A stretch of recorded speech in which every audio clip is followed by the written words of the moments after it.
Pemirsa, Karnaval memperingati HUT ke-79 Republik Indonesia di Kota Cilegon, Banten, Sabtu sore berlangsung ricuh.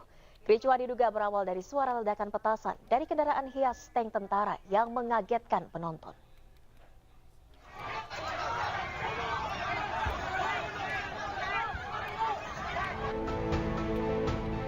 Inilah rekaman video amatir saat salah satu rombongan karnaval perayaan 17 Agustus di Kota Cilegon, Banten terlibat kerusuhan dengan warga.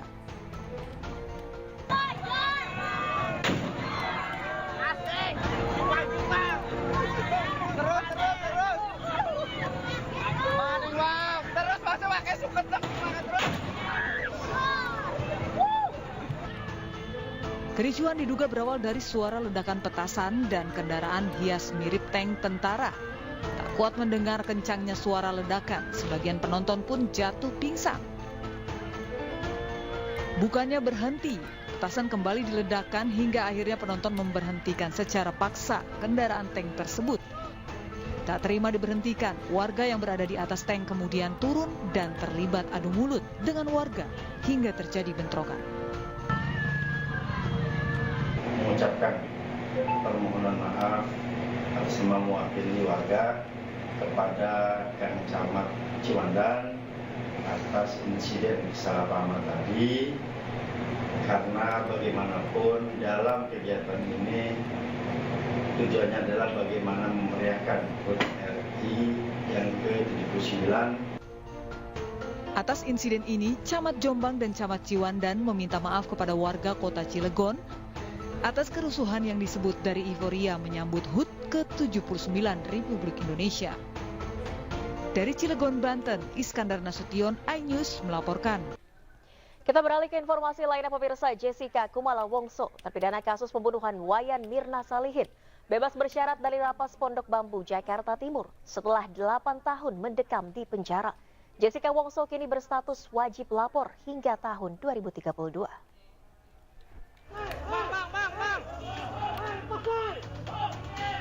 Jessica Kumala Wongso keluar dari Lapas Pondok Bambu, Jakarta Timur sekitar pukul 9.30 waktu Indonesia Barat. Jessica bebas bersyarat setelah mendekam di tahanan selama 8 tahun. Jessica divonis penjara oleh Majelis Hakim atas kasus pembunuhan Wayan Mirna Salihin pada 2016 lalu, atau yang dikenal dengan kasus kopi sianida. Sebelumnya ia sempat mengajukan peninjauan kembali atau PK pada 2018 silam, namun ditolak Mahkamah Agung sehingga ia tetap divonis 20 tahun penjara sesuai tuntutan jaksa penuntut umum. Usai keluar Lapas Pondok Bambu, Jessica Kumala Wongso menuju Kejaksaan dan Balai Pemasyarakatan Kelas 1 Jakarta Timur Utara, Cipinang Muara, Jakarta Timur, untuk melengkapi dokumen persyaratan pembebasan bersyarat. Barusan tahap akhir sudah selesai, setelah dari lapas, kemudian ke Kejari, kemudian di Bapas, Jessica sudah diserah terimakan tadi, sudah ada dokumennya diserahkan di sini. Nah, di hari ini, puji Tuhan, Jessica sekarang menjadi orang yang bebas, tetapi tentunya karena ini pembebasan bersyarat, tentunya Jessica tetap harus ikuti aturan-aturan yang ada yang diberikan oleh lapas, ya. Jadi itu saja yang saya sampaikan. Setelah dokumen dinyatakan lengkap, Jessica akan melaksanakan proses pemindahan integrasi, membimbingan oleh Bapas sampai batas waktu yang ditetapkan, yaitu hingga 2023. Tim Liputan iNews melaporkan. Pemirsa, Kepala Kelompok Kerja Humas Dirjen Permasyarakatan mengkonfirmasi status pembebasan bersyarat Jessica Kumala Wongso. Jessica mendapatkan remisi karena berkelakuan baik dan mendapat remisi sebanyak 58 bulan 30 hari. Pembebasan bersyarat Jessica dikonfirmasi Kepala Kelompok Kerja Humas Dirjen Permasyarakatan Dedi Edward Eka Saputra. Dalam surat yang dikeluarkan oleh Direktorat Jenderal Permasyarakatan, Jessica Kumala Wongso mulai ditahan sejak 30 Juni 2016 usai dijerat kasus pembunuhan pasal 340 KUHP. Jessica menerima pidana 20 tahun berdasarkan putusan kasasi Mahkamah Agung. Dalam surat disampaikan bahwa Jessica harus wajib lapor hingga 27 Maret 2032. Selama menjalani pidana, Jessica berkelakuan baik dan mendapatkan remisi sebanyak 58 bulan 30 hari.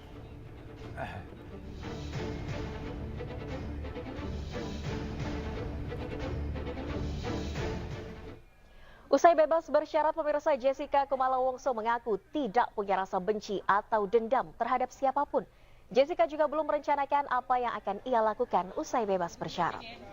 Terpidana kasus kopi sianida Jessica Kumala Wongso mengaku senang dan lega setelah dinyatakan bebas bersyarat. Jessica juga mengucapkan terima kasih kepada keluarga, teman, dan pendukungnya yang selama ini berada di pihaknya. Jessica juga mengungkap tidak punya rasa benci ataupun dendam kepada siapapun. Adapun terkait rencana ke depan, Jessica mengaku masih memikirkannya. Ini pengacara-pengacara yang sudah seperti keluarga untuk saya. Terima kasih untuk dukungannya, semuanya, doa, support, dan segala macam hal-hal yang baik untuk saya. Itu sangat berarti, yang membuat saya kuat untuk selama ini saya bisa bertahan. Maaf saya gugup, banyak banget orangnya. Untuk pendukung-pendukung saya yang hadir hari ini, terima kasih banyak udah meluangkan waktu untuk ketemu di sini. Semoga semuanya selalu sehat dan baik-baik aja. Terima kasih. Pada waktu awal itu terjadi, saya merasakan sangat sedih sekali ya. Tapi sejalannya waktu dan sekarang ini saya sudah memaafkan semua yang telah melakukan hal-hal yang buruk kepada saya. Sudah tidak ada kebencian lagi di hati saya. Jadi sekarang saya udah plong aja untuk menjalani, juga saya harus menjalani apa yang saya harus jalani. Jadi saya sudah maafkan semuanya dan saya tidak ada dendam sama sekali. Tidak ada kebencian diri saya sama sekali. Kalau untuk upaya hukum, saya akan serahkan ke Omoto karena Omoto yang akan ngomong soal upaya hukum. Seperti yang tadi saya bilang ya, saya masih ngeblank, nggak tahu mau ngapain. Jadi untuk kemananya abis ini saya masih belum bisa jawab. Nanti saya akan rundingkan lagi dengan orang-orang di sekitar saya.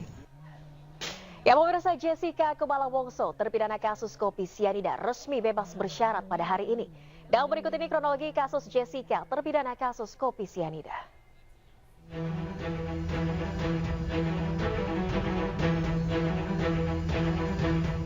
Jessica Kumala Wongso, terpidana kasus kopi sianida dengan korban Mirna Salihin, resmi dinyatakan bebas bersyarat Minggu siang.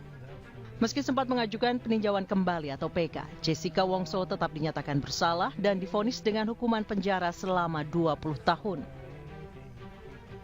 Sebagai informasi, Mirna Salihin meninggal dunia setelah meminum es kopi Vietnam yang dipesan Jessica di sebuah kafe di Jakarta pada 6 Januari 2016. Saat itu, hasil pemeriksaan Puslap 4 Polri menunjukkan Mirna meninggal akibat keracunan sianida. Hakim Pengadilan Negeri Jakarta Pusat memutuskan Jessica terbukti membunuh Mirna dengan memasukkan racun sianida ke dalam es kopi tersebut. Dalam sidang putusan pada 27 Oktober 2016, Jessica divonis hukuman 20 tahun penjara. Ia dinilai terbukti melanggar pasal 340 Kitab Undang-Undang Hukum Pidana tentang pembunuhan berencana. Selanjutnya, Jessica mengajukan banding pada 7 Maret 2017 di Pengadilan Tinggi DKI Jakarta. Dalam putusannya, Hakim Elang Prakoso Wibowo, Sri Anggarwati, dan Pramodana Atmaja menguatkan putusan Pengadilan Negeri Jakarta Pusat yang menjatuhkan vonis 20 tahun kepada Jessica. Jessica melakukan upaya hukum lanjutan dengan mengajukan kasasi ke Mahkamah Agung setelah permohonan bandingnya ditolak oleh Pengadilan Tinggi DKI Jakarta. Namun permohonan kasasi Jessica juga ditolak Mahkamah Agung. Adapun Jessica mengajukan peninjauan kembali atau PK setelah upaya hukum kasasi yang dia ajukan ditolak Mahkamah Agung pada 21 Juni 2017.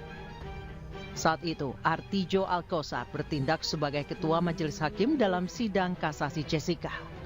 Mahkamah Agung menolak permohonan PK yang diajukan terpidana Jessica Kumala Wongso.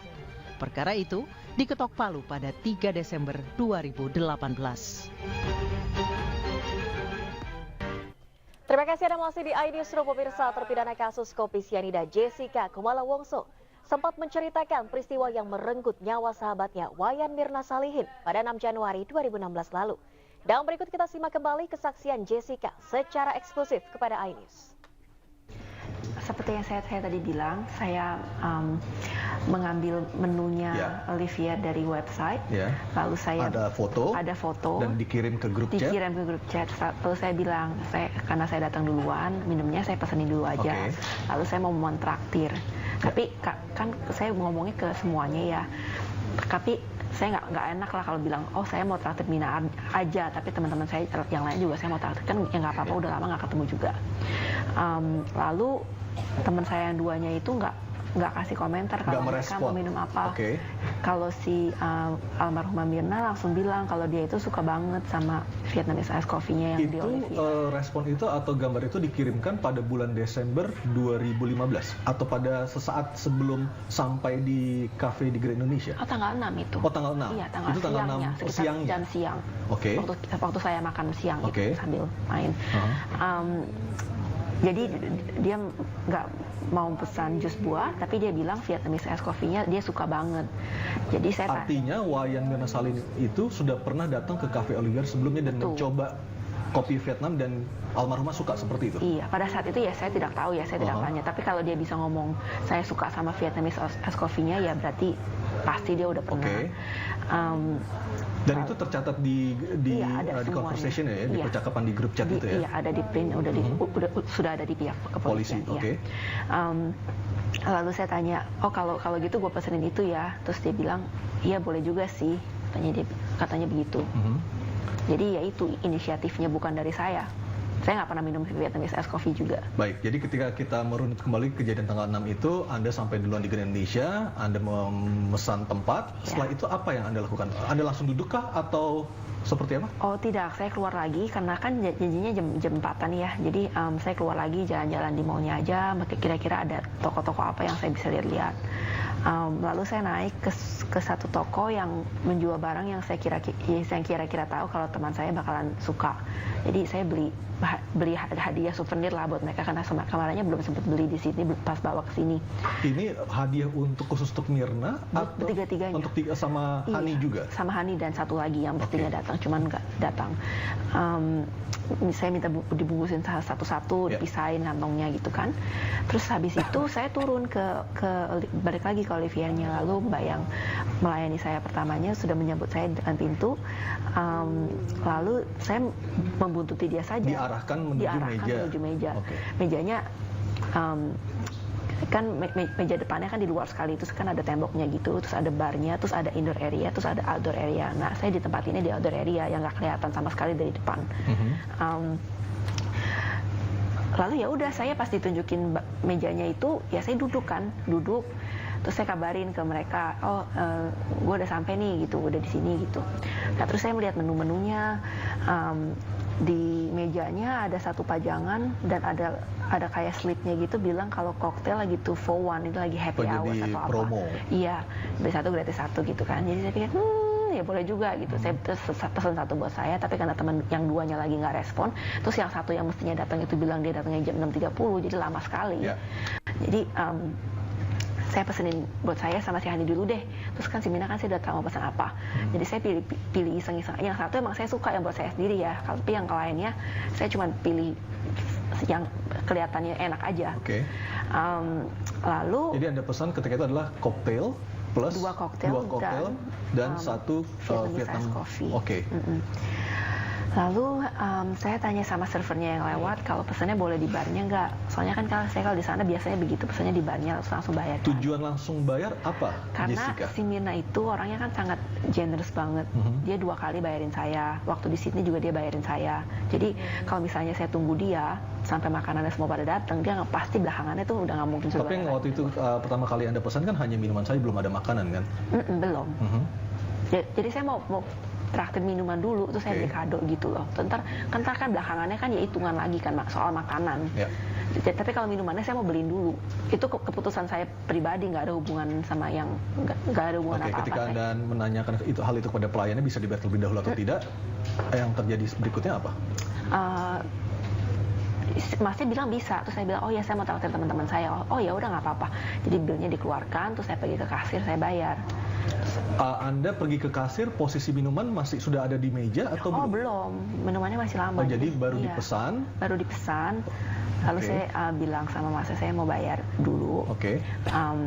masnya bilang iya boleh, terus saya keluar ke kasirnya kan di luar di depan. Ya udah saya bayar. Dan ketika Anda sampai ke meja belum ada minuman yang terhidang? Belum. Oke, lalu yang terjadi? Ya saya kembali ke meja, terus tasnya yang saya beri hadiah buat mereka itu saya pindahkan ke belakang kan. Lalu, ke belakang maksudnya di kursi yang sama? Iya, ini kan kursi di sini. Di sini ada kayak kayak pot bunga atau apa gitu, gede-gede kotak-kotak. Saya pindahkan ke sana, terus saya lihat menu makanan, terus main handphone sambil nunggu minuman. Ya lalu kopinya datang, terus kopinya kan bentuknya aneh tuh, jadi kayak ada gelas tinggi gitu, terus ada saringannya, ada cangkirnya, terus dituangin teko gitu dari atas. Saya tanya sama saya tuh minumnya gimana, gelasnya aja ada dua. Terus servernya bilang, oh ini disaring dulu. Ya udah saya liatin aja waktu dia tuangin air dari tekonya, saya nggak tahu itu air, kelihatannya sih air. Ketika kopi dituang dalam kondisi panas kan ada uapnya.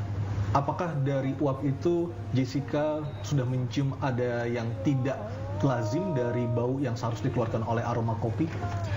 Pada saat itu tidak ya. Saya pertamanya berpikir kalau mungkin ada, tapi saya pikir-pikir lagi kayaknya tidak ada bau yang mencurigakan. Jadi normal saja. Warnanya pun juga warna kopi, warna khas kopi. Di bawahnya kan ada susunya. Betul. Susunya kayak susu kental gitu ya kelihatannya. Artinya dalam gelas itu hanya ada cairan kopi plus susu seperti itu. Jadi gelasnya yang di bawah ada susunya setengah gitu, putih aja. Terus waktu tekonya itu dituangin ke cangkir yang di atas, ada cairan hitamnya, yaitu saya kopinya ya, turun-turun ke bawah gitu. Ya pemirsa, kasus kopi sianida yang menjerat Jessica Kumala Wongso terjadi pada Januari 2016 lalu. 32 kali sidang yang menghadirkan puluhan saksi dihadapi Jessica dan disaksikan masyarakat secara langsung di televisi. Berikut kami rangkum kembali perjalanan kasus es kopi maut yang menewaskan rekan Jessica, Wayan Mirna Salihin.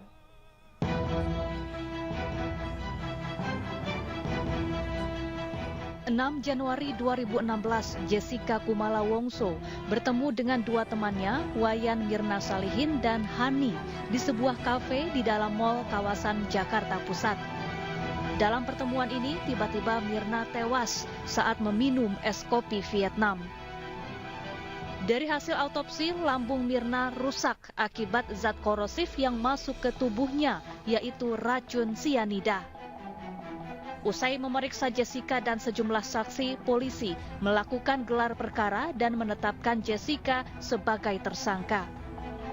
Jessica lalu ditangkap di sebuah hotel di Mangga 2, Jakarta.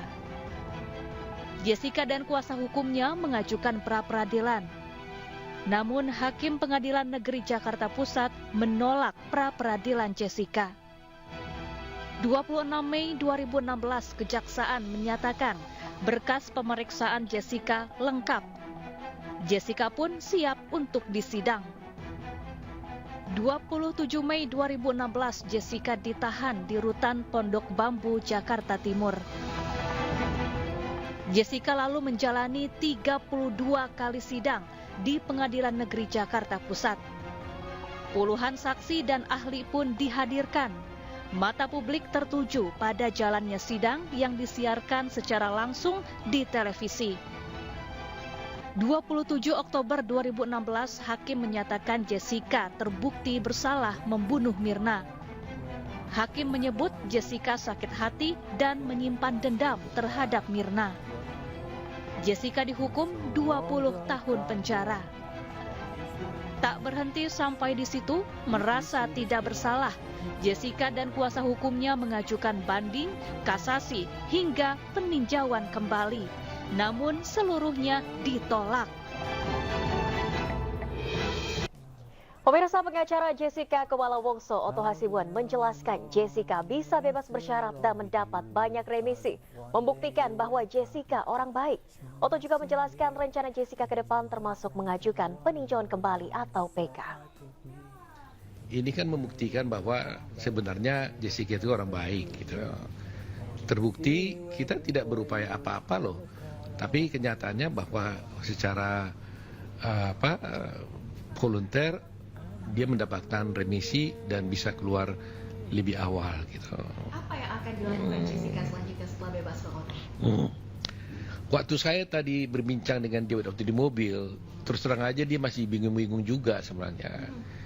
Dia bilang bahwa saya ini bingung nih, kata, mau kemana dan mau apa, malam ini juga mau gimana. Dia sendiri bingung sekali dia. Jadi dia sendiri juga sok dalam arti senang tapi confusion gitu ya. Bingung mau ngapain gitu loh. Jadi terus terang aja mungkin ini namanya baru keluar kan. Belum berpikir lah bagaimana harus ke depan gitu. Jadi coba saya bilang sama dia, ya kalau bisa coba istirahat dulu lah, mikir yang baik-baik, lebih rileks gitu kan, bersosialisasi dengan masyarakat. Karena kita bayangkan ya, dia kan selama ini lebih banyak di Australia, ya kan. Kemudian dia berangkat ke Jakarta ini dulu waktu kasus tahun 2016 itu kan hanya mau liburan gitu loh. Tiba-tiba terjadi kejadian, dia ditangkap dan ditahan sampai sekarang.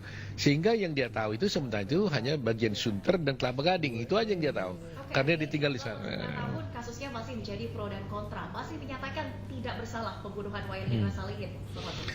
Ya secara hukum dia harus hormati diputusan kan dia menyatakan bahwa dia bersalah. Jadi saya sebagai lawyer harus menghormati putusan itu. Tapi menghormati tidak berarti bahwa harus dalam arti mengakui secara batin gitu ya, secara hukum saya hormati, itu sudah berjalan, sudah inkrah. Tapi undang-undang juga memberikan hak kepada Jessica kalau dia ingin untuk mengajukan peninjauan kembali terhadap putusan itu. Itu mengajukan PK dipastikan. Saya kira harus ya, karena gini. Tadi saya berbincang dengan Jessica bahwa selama 8 tahun ini bagaimana perasaan kamu, saya bilang. Apakah kamu juga ada merasa dendam atau sakit hati terhadap orang-orang yang membuat kamu seperti ini? Dia bilang bahwa enggak, saya sudah memaafkan itu dan sudah melupakan hal itu, dia bilang. Kita ke informasi lainnya, pemirsa. Kejari Surabaya resmi mendaftarkan memori kasasi atas vonis bebas terhadap Gregorius Ronald Tanur di Pengadilan Negeri Surabaya. Selain itu, Kejari Surabaya juga memastikan Ronald Tanur telah dicekal dan saat ini masih berada di Surabaya. Pak, Pak, tunjukkan dokumennya dulu, Pak. Boleh, Pak? Tim Jaksa Penuntut Umum Kejaksaan Negeri Surabaya resmi mengirimkan memori kasasi sebagai upaya hukum atas putusan bebas terdakwa penganiayaan dan pembunuhan Gregorius Ronald Tanur ke Mahkamah Agung melalui Pengadilan Negeri Surabaya Jumat siang.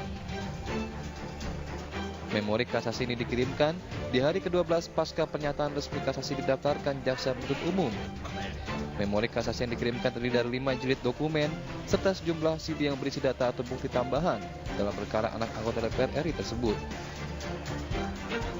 Menurut Kejari Surabaya, proses hukum Ronald Tanur telah memasuki babak akhir. Meski tak memberi rincian pasti, memori kasasi mencakup 4 dakwaan utama demi membatalkan putusan Erin Tuah Damanik. Kejari Surabaya juga sudah melakukan cegah tangkal atau cekal terhadap terdakwa dan memastikan Ronald Tanur saat ini masih berada di Surabaya.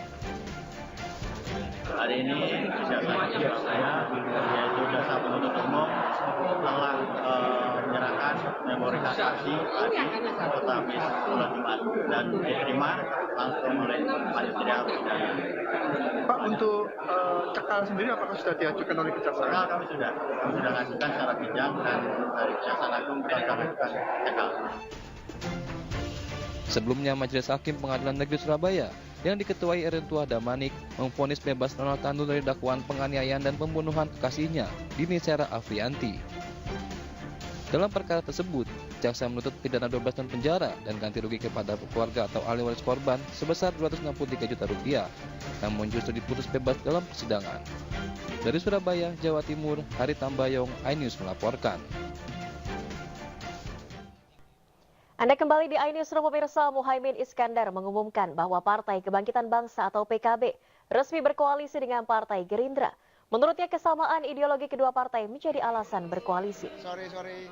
Momen ini menjadi momen kembali berkoalisinya PKB dengan Partai Gerindra setelah sempat berpisah di Pilpres 2024. Ketua Umum PKB Muhaimin Iskandar atau Caimin menyatakan bahwa partainya resmi berkoalisi dengan Partai Gerindra. Pernyataan ini disampaikan di acara serah terima berkas persetujuan partai politik di Jakarta Pusat Minggu siang. Ia menyatakan antara PKB dengan Gerindra memiliki beberapa kesamaan ideologi serta visi misi perjuangan. Caimin menyatakan keputusan masuk dalam pemerintahan Prabowo telah diputuskan oleh Musyawarah Kerja Nasional PKB. 19 Agustus. Ya, mulai kerja.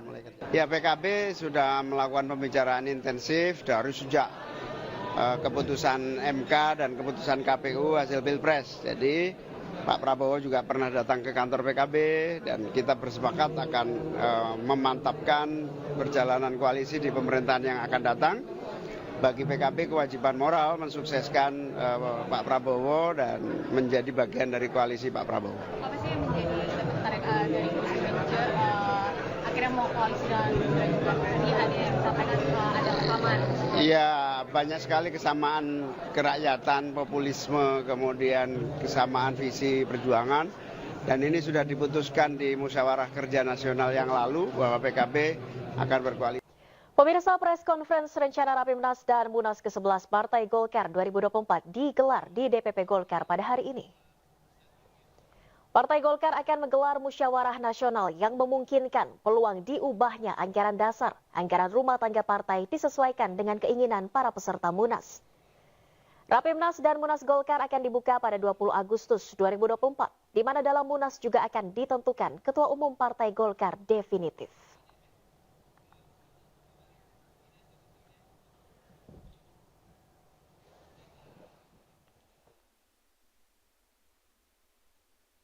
Terkait dengan pilkada, ya kita tunggu saja ketua umum yang baru. Kita tidak bisa berandai-andai kebijakan ketua umum seperti apa. Yang pasti siapapun ketua umumnya akan memikirkan dalam waktu yang singkat karena tanggal 29 Agustus pendaftaran kepala daerah udah berakhir. Yang pasti ketua umum terpilih pasti sudah memikirkan langkah-langkah yang tercepat dalam waktu 7 hari tersebut untuk seluruh pilkada. Nah, kapan bisa diketahui?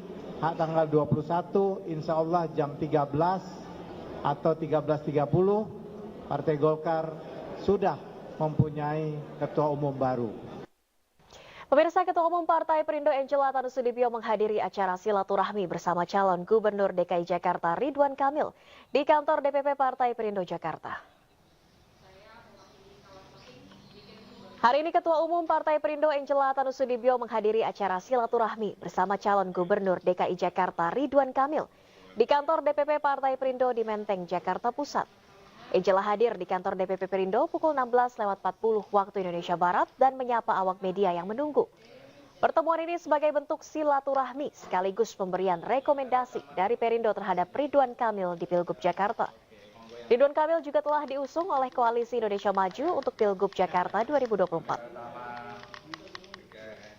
Kami dari Partai Perindo tentunya sangat concern sekali terkait dengan kesejahteraan masyarakat ya, dan khususnya saya juga karena saya warga Jakarta gitu ya, jadi memang pertanyaannya saya lontarkan pertama kali ke Pak calon gubernur ini adalah Jakarta mau dibawa kemana Pak gitu kan. Jadi karena ya sebagai warga Jakarta saya juga melihat sudah banyak terobosan dilakukan, tapi juga masih ada PR-PR yang harus diselesaikan.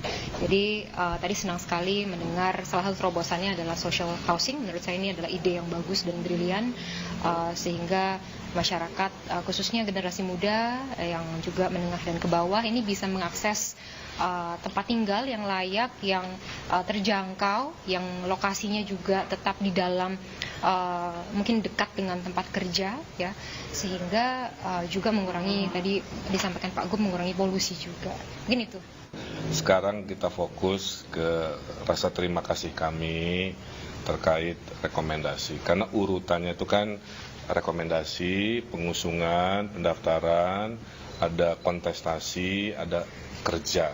Nah nanti mungkin di kontestasi saya jawab dengan detail. Sekarang sih kalau bisa rasa terima kasih kepada Ibu Ketua. Pemirsa, KPU DKI Jakarta merespon polemik adanya dugaan pencatutan KTP dalam tahapan pendaftaran calon independen. KPU DKI Jakarta menegaskan akan berkoordinasi dengan Bawaslu terkait hal tersebut. Dan bagi masyarakat yang ingin mengadukan bisa melalui layanan aduan. Jadi sebenarnya isu yang terjadi di luar terkait dengan pencatutan NIK dan sebagainya ini kan menjadi ramai pasca ditetapkan, kemudian masyarakat melakukan pengecekan secara random yang database dari info pemilunya kan belum up to date. Nah, tentu kami sampaikan kepada pimpinan kami di KPU RI untuk menggunakan data yang up to date. Dan yang kedua, kami juga berkoordinasi dengan Bawaslu ya, Bawaslu yang membuka posko tanggapan masyarakat, kami pun membuka helpdesk ya. KPU Kabupaten Kota dan KPU Provinsi membuka layanan helpdesk pencalonan. Jadi bagi masyarakat yang ingin memberikan pengaduan atau tanggapan itu juga kami berikan kesempatan. Namun sebenarnya yang lebih tepat adalah jalurnya di teman-teman Bawaslu. Jadi nanti kalau Bawaslu memberikan rekomendasi untuk melakukan pengecekan terhadap data-data yang memberikan aduan, tentu kami dengan senang hati akan memberikan pelayanan tersebut. Karena ini bagian dari keterbukaan yang kami lakukan. Jadi itu proses yang kami lakukan dan kami berharap helpdesk di KPU Kabupaten Kota Sabtu Minggu ini juga dibuka ya, di KPU Provinsi juga ada piketnya. Jadi kalau ada yang ingin memberikan tanggapan masyarakat, kami juga akan berikan pelayanan seperti itu. Sejauh ini belum, kami tunggu kalau ada aduan atau ada laporan, kami tentu akan memproses itu lebih lanjut. Sebelumnya pemirsa, keberhasilan calon independen Dharma Pongrekun dan Kun Wardana lolos verifikasi KPU membuat heboh warga. Banyak warga Jakarta mengaku KTP-nya dicatut karena merasa tidak mendukung pasangan ini.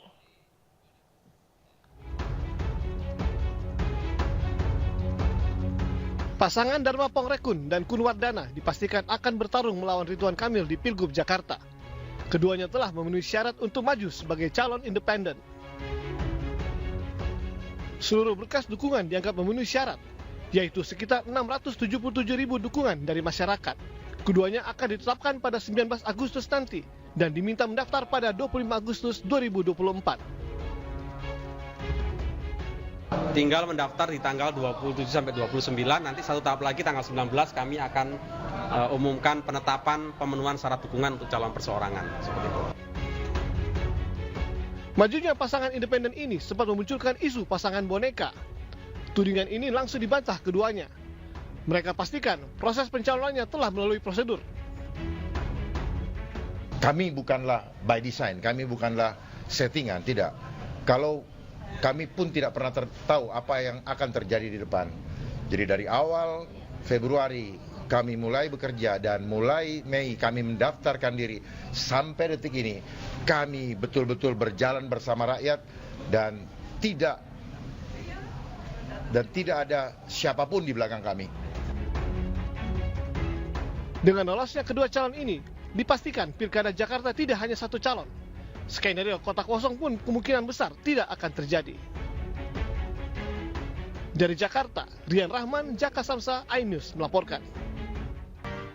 Terima kasih Anda masih di iNewsroom pemirsa. Meski harus basah kuyup di bawah guyuran hujan, ribuan warga Samarinda, Kalimantan Timur mengikuti upacara peringatan HUT RI di Simpang Kota.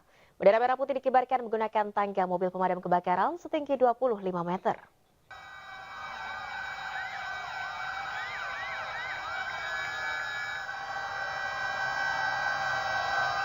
Di bawah guyuran hujan, ribuan warga bersama petugas pemadam kebakaran Kota Samarinda, Kalimantan Timur memperingati detik-detik proklamasi kemerdekaan Republik Indonesia.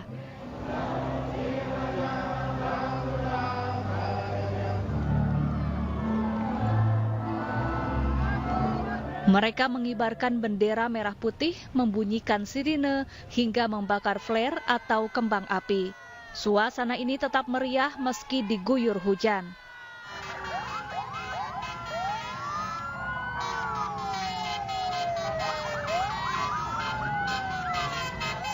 Warga dan petugas damkar kemudian menyanyikan lagu kebangsaan Indonesia Raya.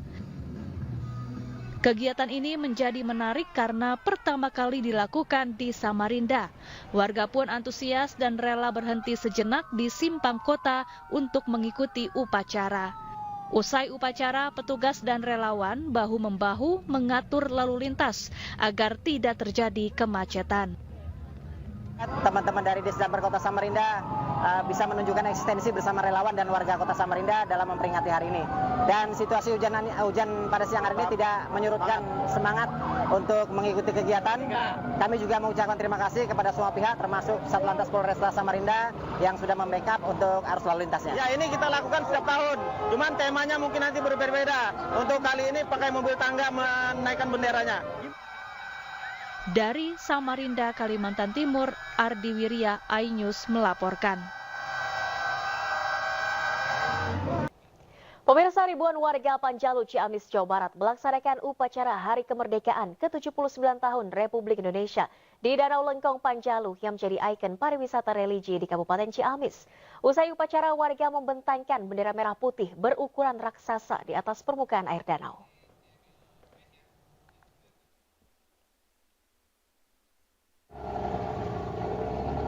Warga Desa Panjalu, Kecamatan Panjalu, Kabupaten Ciamis, Jawa Barat, antusias mengikuti upacara kemerdekaan di atas Danau Lengkong Panjalu.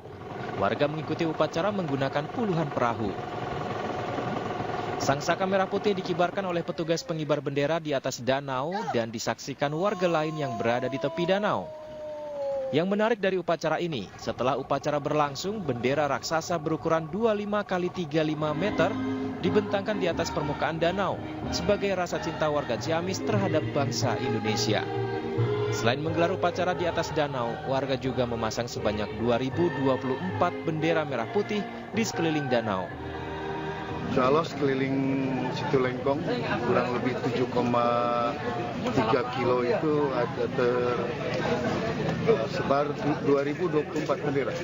Tahun ini ya? Sesuai tahun. Insya Allah tahun depan 2025 itu dasar. Harapan lebih dasar yang lebih utama adalah untuk menumbuhkan rasa kebangsaan yang tinggi bagi seluruh rakyat, khususnya rakyat Panjalu, terkait menghadapi pembangunan hari esok yang lebih baik. Sementara itu, menurut pembawa bendera merah putih di upacara tersebut, peringatan HUT Kemerdekaan RI tahun ini menjadi pengalaman yang sangat berharga dan baru kali ini dirasakan. Karena ini merupakan momen pertama kali saya mengibarkan bendera, bukan di tempat biasanya gitu kan, biasanya di tempat yang dataran yang pijakannya tuh di dataran seperti biasa yang stabil. Nah sekarang itu di atas danau gitu. Jujur itu membuat saya lebih merasa tertantang. Dari Ciamis, Jawa Barat, Acep Muslim, iNews melaporkan.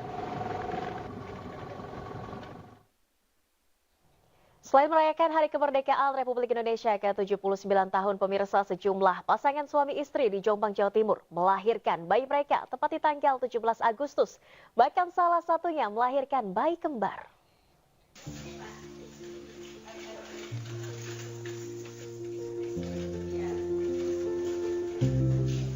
Perayaan Hari Kemerdekaan RI ke-79 tahun terasa semakin istimewa bagi pasangan suami istri di Jombang, Jawa Timur ini. Tepat di hari kemerdekaan 17 Agustus, pasangan Ferry dan Alda melahirkan bayi kembar di Rumah Sakit Umum Daerah Jombang. Senang lah, senang aja bisa lahir di tanggal 17.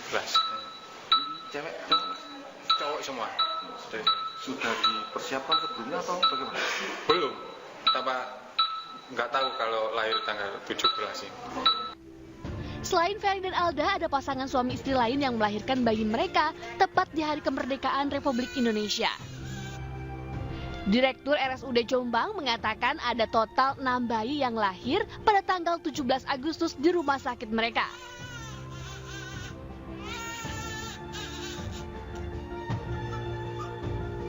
Tanggal yang cantik ya, 17 Agustus. Kebetulan ada 6 kelahiran, yang 3 operasi dan sudah lahir hari ini, yang 3 lewat jalur spontan ya. Ada 3, 1 sudah lahir, yang 2 sudah masuk fase aktif. Jadi insya Allah dalam beberapa jam ke depan sudah lahir. Jadi total ada 6. Dari Jombang, Jawa Timur, Mutar Bagus, iNews melaporkan.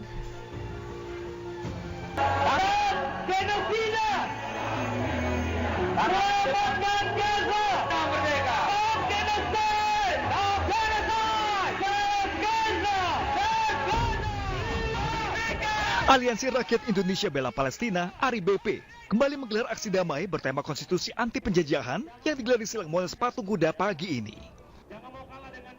Aksi bela Palestina di Hari Konstitusi RI menjadi pesan penting bagi masyarakat dunia karena bangsa Indonesia selalu bersuara demi terwujudnya perdamaian di Palestina. Apa hubungan Hari Konstitusi dengan bela Palestina?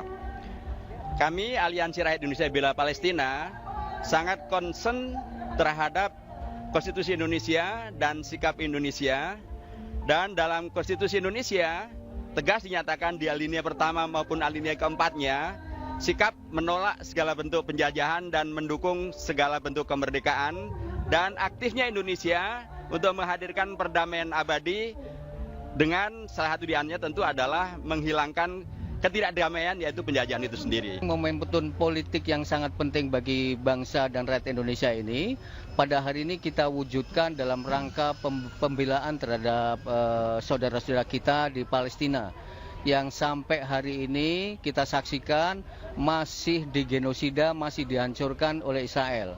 Seperti yang sudah kami sampaikan pada aksi sebelumnya, kita berjanji kepada masyarakat Indonesia, bangsa Indonesia dan seluruh rakyat, seluruh warga dunia bahwa pada tanggal 18 Agustus ini ada aksi besar. Ini untuk menunjukkan bahwa komitmen kita bersama untuk mengenyahkan penjajahan di muka bumi itu adalah sebuah kewajiban kemanusiaan. Dan sebetulnya ini bukan saja tugas dari bangsa Indonesia, tetapi juga tugas dari seluruh masyarakat internasional. Dalam hal ini, ARI-BP berharap melalui momentum ini, masyarakat dan pemerintah lebih serius meningkatkan pembelaan terhadap Palestina serta menghentikan penjajahan dan kejahatan Israel. Dari Jakarta, Irfan Hardiansyah, Wildan Aulia, iNews melaporkan.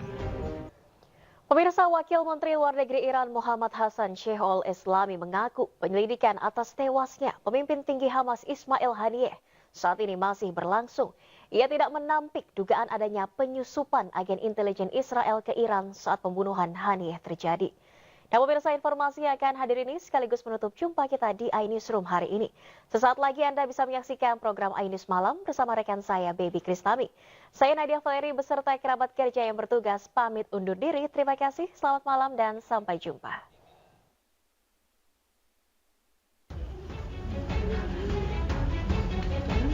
Kita mulai bagaimana nih? Dalam kunjungannya ke Jakarta belum lama ini, Wakil Menteri Luar Negeri Iran Muhammad Hassan Sheikhul Islami mengungkapkan penyelidikan kasus pembunuhan pemimpin Hamas Ismail Haniyeh saat ini masih terus dilakukan. Pemerintah Iran sedang melakukan penelitian dan pendalaman seputar upaya penyusupan yang dinilainya mungkin saja dilakukan Badan Intelijen Israel Mossad. Sheikhul Islami menegaskan rezim Zionis Israel 100% bertanggung jawab atas teror tersebut dan Amerika Serikat pun harus ikut bertanggung jawab. Pemerintah Iran mengantongi bukti kuat atas keterlibatan Israel dalam pembunuhan Haniyeh. Sementara saat iNews menanyakan tanggapannya atas peran serta Cina sebagai penengah faksi Hamas dan Fatah, Wakil Menteri Luar Negeri Sheikhul Islami menilai Cina berperan penting dan konstruktif dalam membantu mediasi kedua kelompok. Persatuan antar faksi di Palestina menurut Sheikhul Islami bisa menguatkan posisi mereka untuk mencapai gencatan senjata dan pengiriman bantuan kemanusiaan. Dari Jakarta, Wela Syarlita, Andri Setiawan, iNews melaporkan.